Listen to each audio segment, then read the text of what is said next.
Chegamos para mais um correspondente médico. Doutor Fernando, bem-vindo, como sempre. Muito obrigado, Elisa, e vamos trabalhar. Vamos trabalhar, queremos a sua participação sempre, viu? Hashtag correspondente médico, vai lá, conversa com a gente. E uma coisa que eu já quero perguntar para você é, aí onde você mora, você sofre muito com o tempo seco? Aquela secura danada, essa época do ano, aí onde você mora? Conta pra gente. E mais, o que você faz para conseguir superar essas adversidades do tempo seco? Tem gente que dorme até com um balde do lado da cama, coloca a toalha molhada. Cada um tem a sua estratégia para conseguir respirar melhor.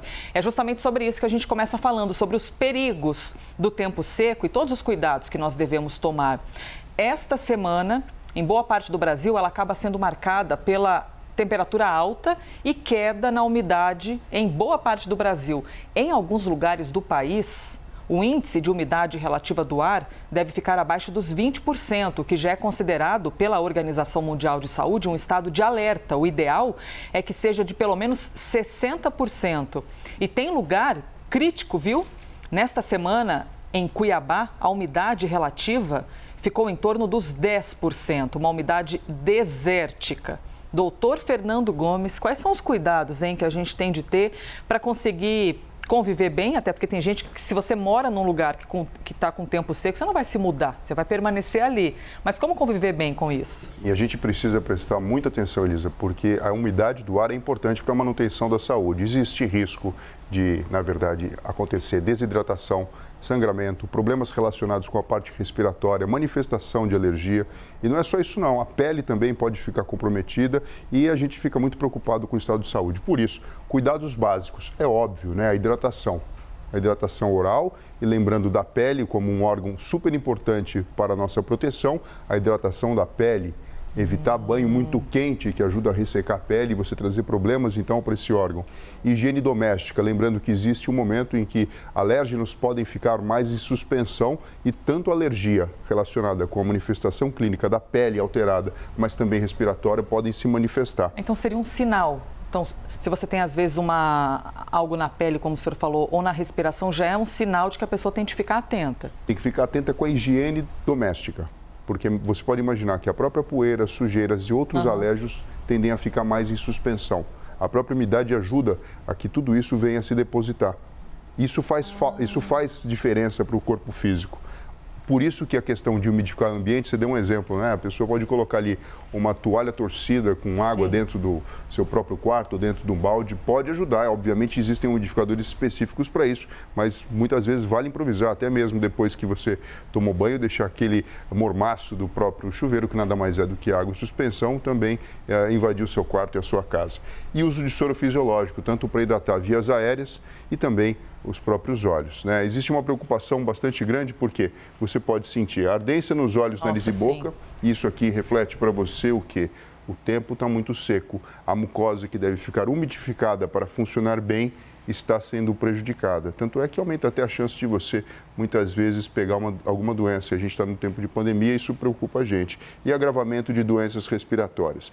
Porque para que exista a troca gasosa de forma adequada, o ar precisa estar devidamente umidificado. Então é uma situação que deixa a gente em alerta. Existem estratégias simples, que foi essa aqui que a gente mencionou, mas que devem ser levadas em consideração por todo mundo. Informações importantes, hein? Até legal você, de repente, tirar uma foto da televisão, da tela, dessas informações, manda no grupo da família, compartilha aí com seus parentes, com seus amigos, porque tem muita gente que acaba sofrendo esses desconfortos e nem imagina que os desconfortos dizem respeito ao tempo seco, a tal da lavagem nasal também. Tem muita gente que faz isso, vai lá na farmácia, compra o soro que tem um biquinho e lava o nariz. É desconfortável, é chato, mas traz uma sensação boa. Tudo para a gente conseguir se livrar dessa sensação de ardência também, não é, doutor? Sim, vale aqui dizer, né, Elisa? A água é diferente do soro fisiológico. O soro fisiológico tem ali o NaCl, que é o cloreto de sódio, que é mais próximo do que o nosso corpo entende como normal. E isso ajuda a manter, tanto hidratar como manter hidratadas as mucosas.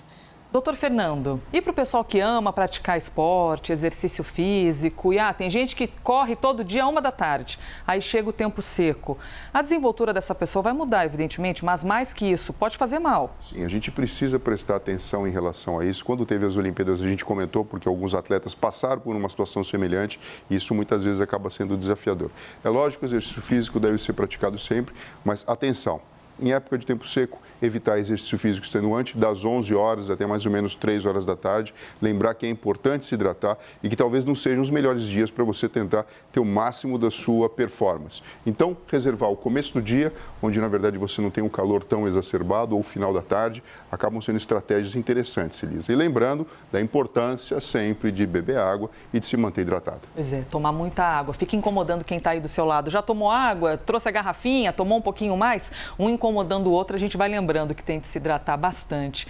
Próximo assunto, você por acaso já ouviu alguém por aí, ou naquele grupo de WhatsApp da família, que às vezes a gente fica nervoso, Alguém já falou assim, a vacina contra a Covid só funciona se você tiver efeitos colaterais.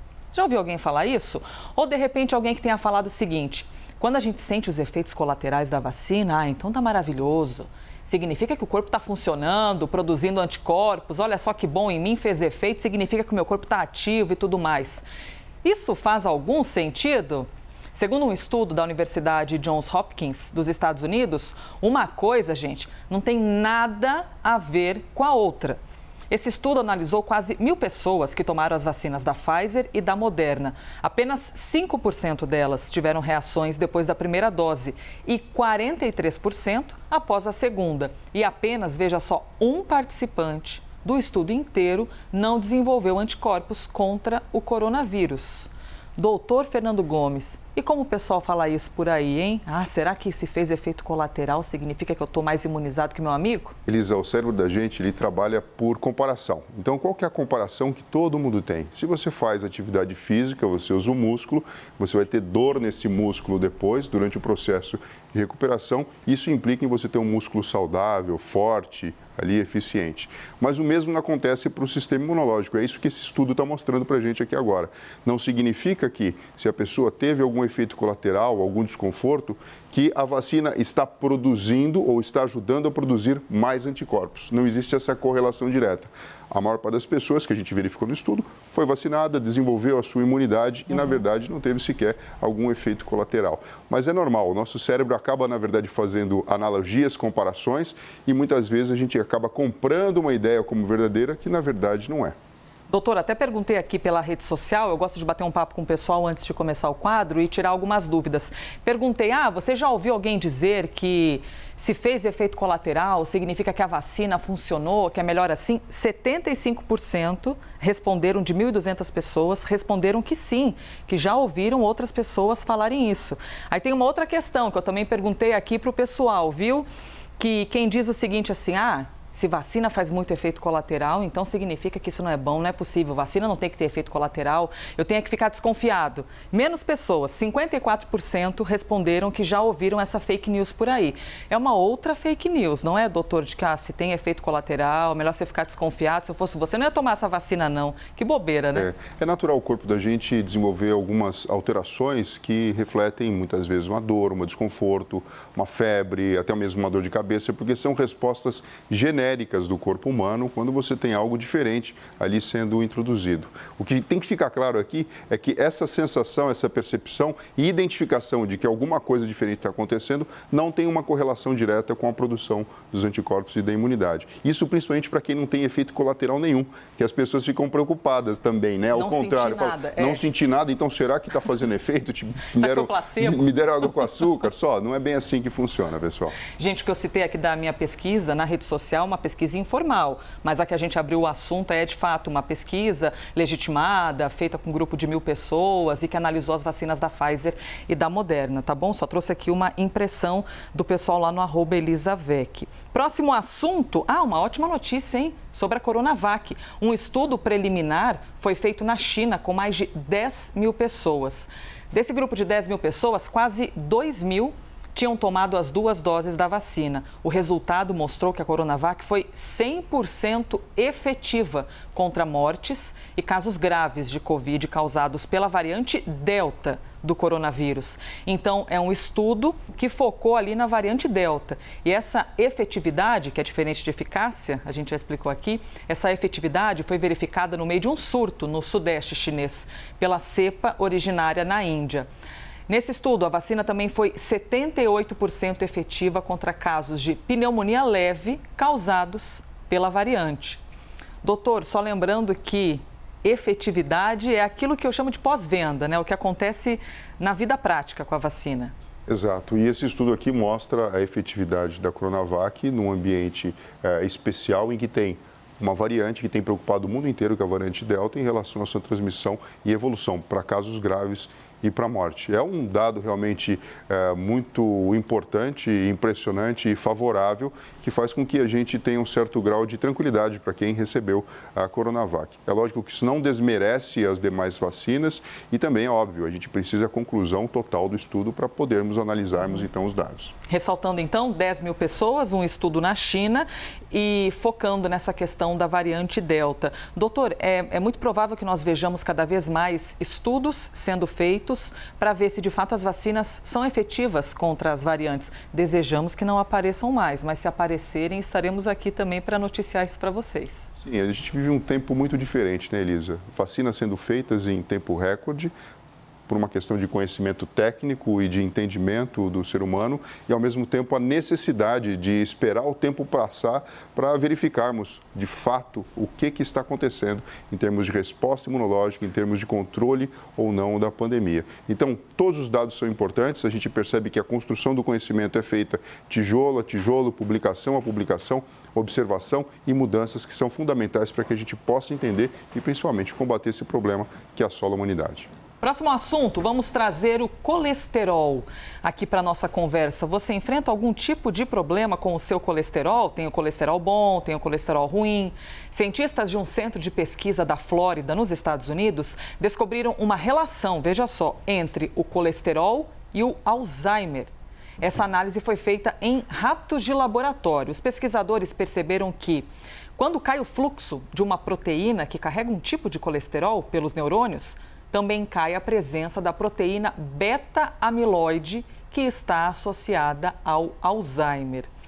Doutor Fernando Gomes, vamos por partes. Primeiro, a gente está falando de um tipo específico de colesterol conectado com esse tipo específico de proteína. Isso, estamos falando da apolipoproteína E, que faz essa conexão entre o colesterol, o neurônio e a presença da proteína beta-amiloide. E nós sabemos que a presença dessa proteína, ela faz com que, de uma forma patológica, doentia, tenha uma correlação com o próprio Alzheimer, que se caracteriza pelo mau funcionamento do neurônio, inclusive destruição celular, acarretando aquele quadro clínico que nós conhecemos como alteração de memória, quadro demencial lento e progressivo, que infelizmente não tem cura. Então, uma descoberta como essa vem chancelar uma ideia do que a gente já sabia e agora forma, na verdade, mais um conhecimento importante a ser levado em consideração. Doutor, esse estudo não está falando que quem tem alteração no colesterol pode ter Alzheimer. Não é exatamente isso, né? Para a gente não, para tirar essa preocupação do coração de quem está assistindo a gente. Mas isso aqui mostra o seguinte, existe uma correlação nítida. Então, controlar o colesterol, e a gente vai falar um pouquinho sobre isso, né, de como prestar atenção, como diagnosticar, faz parte do processo do tratamento e da prevenção de todo mundo que não quer ter demência na terceira idade. Doutor, esse tipo de colesterol que a gente está falando faz parte do grupinho do colesterol bom, do ruim ou de nenhum dos dois? Quando a gente fala da apolipoproteína E, ela faz parte dessa conexão entre o colesterol como um todo e a manifestação do Alzheimer e da proteína beta-amiloide. Vamos aqui para algumas explicações, por quê? Quando falamos de colesterol, é importante, doutor, que o senhor nos explique quais são as questões também que podem ser desencadeadas por essa alteração no colesterol e como preveni-las. A preocupação maior que existe, Elisa, é a formação da aterosclerose, que pode levar ao entupimento de vasos. Então, aqui a gente está vendo a parede de um vaso e, na verdade, um processo inflamatório com depósito de colesterol, o que atrapalha o fluxo sanguíneo ocorrer naturalmente. Esses botõezinhos vermelhos que a gente vê são as hemácias, que representam os glóbulos vermelhos, responsáveis por levar o sangue oxigenado para os tecidos dos mais diversos órgãos do corpo. Então, você pode imaginar, se eu tenho uma coronária, que é a artéria, que é o vaso que leva o sangue para o músculo cardíaco, um vaso extremamente importante, acometido por aterosclerose e por depósito de colesterol, nós podemos ter sintomas como, por exemplo, dor no peito, falta de ar, fadiga, se esse acometimento também estiver presente em outras artérias que levam sangue para os músculos do corpo, por exemplo, as artérias ilíacas, dores nas pernas. Então, são sintomas geralmente relacionados com todo esse processo disseminado pelo corpo. Se isso acontece nos vasos que levam sangue para o cérebro, podemos ter manifestação relacionada com a falta de oxigênio. Em uma situação extrema, um acidente vascular encefálico. Aí vem a pergunta, né? Puxa vida, a gente está falando de um processo inflamatório que acomete os vasos do corpo como um todo, que é o que mais a gente conhece. E, paralelo a isso, a gente está falando da apolipoproteína E e de um processo degenerativo presente no cérebro de mais de 35 milhões de pessoas ao redor do mundo. Eu estou falando aqui da doença de Alzheimer. O que eu posso fazer para prevenir? Primeiro, para você diagnosticar o colesterol, você precisa fazer um exame de sangue. E o histórico familiar é extremamente importante. E quando você vai buscar como fazer para prevenir de ter problemas relacionados ao colesterol, a gente tem aqui pelo menos 3 dicas fundamentais. O alívio do estresse. Desafio, hein, doutor? Desafio, mas não é impossível, viu, Elisa? Só o fato da gente entender todo o processo que está acontecendo, e a gente chama isso de metacognição, quando eu entendo o que está por trás dos bastidores e como toda a mecânica acontece, fica mais fácil da gente trabalhar com isso. Alimentação saudável, porque a gente sabe que aqui, na verdade, você acaba colocando elementos que podem ajudar ou atrapalhar a manutenção dos níveis de colesterol, tanto bom como ruim, e a prática de atividade física regular. Essa trinca, na verdade, acaba sendo o grande trunfo que a gente tem para prevenir. E é lógico, né? Em algumas situações e alguns pacientes é necessária a utilização de medicamentos que ajudam, na verdade, a controlar os níveis e, principalmente, evitar a aterosclerose e, quiçá, também evitar o Alzheimer. Aterosclerose? Isso, que é esse processo inflamatório em que os vasos ficam comprometidos por dentro com diminuição da sua luz. Doutor, isso significa que qualquer pessoa que tenha uma alteração nos níveis de colesterol pode ter uma predisposição a desenvolver o Alzheimer? A gente está falando de um grupo muito pequeno ou é preciso que mais gente fique atenta a isso? A gente está falando que existe um caminho no meio, a gente fala dessa apolipoproteína E no caminho, mas sim, se em última análise eu preciso de colesterol de alguma forma para estar envolvido nesse processo, o que eu tenho de imediato para fazer é adotar esses métodos de prevenção e controlar para que o meu colesterol esteja em níveis normais. Quer mandar sua pergunta para a gente? O seu comentário? Vai lá, hashtag correspondente médico. Doutor, uma última pergunta. Geralmente, eu estou generalizando aqui, a gente só começa a prestar atenção num problema quando vem os sintomas, né? É muito difícil, estou generalizando mais uma vez, as pessoas, não, eu vou controlar absolutamente o meu estresse, eu vou me alimentar bem, vou praticar exercício físico, sempre fazer tudo isso certinho. Então, é interessante que quem tem um histórico familiar fique muito atento, porque muitas vezes, quando aparecem os sintomas, o problema já pode estar elevado. Sim, as coisas não mudam, né? São diferentes em medicina, mas se você ampliar a sua observação, você vai perceber do que as pessoas morrem. Ou problemas relacionados com os vasos sanguíneos entupidos de alguma maneira, então acidente vascular cerebral, infarto agudo do miocárdio, ou morrem de trauma, de acidente, ou então de neoplasia. É lógico que existem as questões pulmonares e outras doenças, mas de forma geral acaba sendo dessa maneira. O que acontece? Não precisa ser muito observador. Se você olha o histórico dos seus pais, dos seus avós, você já consegue mais ou menos perceber qual que é o ponto de fragilidade maior. Então, por exemplo, se na sua família morreu muita gente de infarto agudo do miocárdio, de muito acidente vascular encefálico, problema relacionado com aneurisma de aorta e assim sucessivamente, o problema relacionado com a saúde dos vasos deve ser levado em consideração ao colesterol. Então, evitar fumar, fazer atividade física, consultar um cardiologista, um clínico geral e se preocupar em ter hábitos saudáveis em relação a isso. Se existe um histórico familiar de câncer, por exemplo, óbvio, atitudes e comportamentos que nós sabemos que tem uma correlação direta com a sua manifestação devem ser evitados, como, por exemplo, o tabagismo. Então, assim, aqui a gente solta algumas dicas, algumas orientações que, ao pouco, vai expandindo a cabeça de todo mundo que está assistindo a gente para, na verdade, entender por que é importante você ter esses tipos de comportamentos que, enfim, de uma forma muito tranquila você consegue trazer para dentro da sua vida e quando você vai ver o hábito já está estabelecido. Muito bem, explicadíssimo pelo Dr. Fernando Gomes. A gente tem de cuidar da memória e da atenção para não fazer como eu, que esqueci de colocar o ponto eletrônico, nem sei se a gente passou do tempo, se não passou, se já era para ter encerrado, Dr. Fernando Gomes. Se alguém falou comigo, não ouvi, mas então te agradeço por hoje, viu, doutor? Obrigado você, Elisa. Obrigado, pessoal. Se cuidem e até breve. Este foi mais um Correspondente Médico.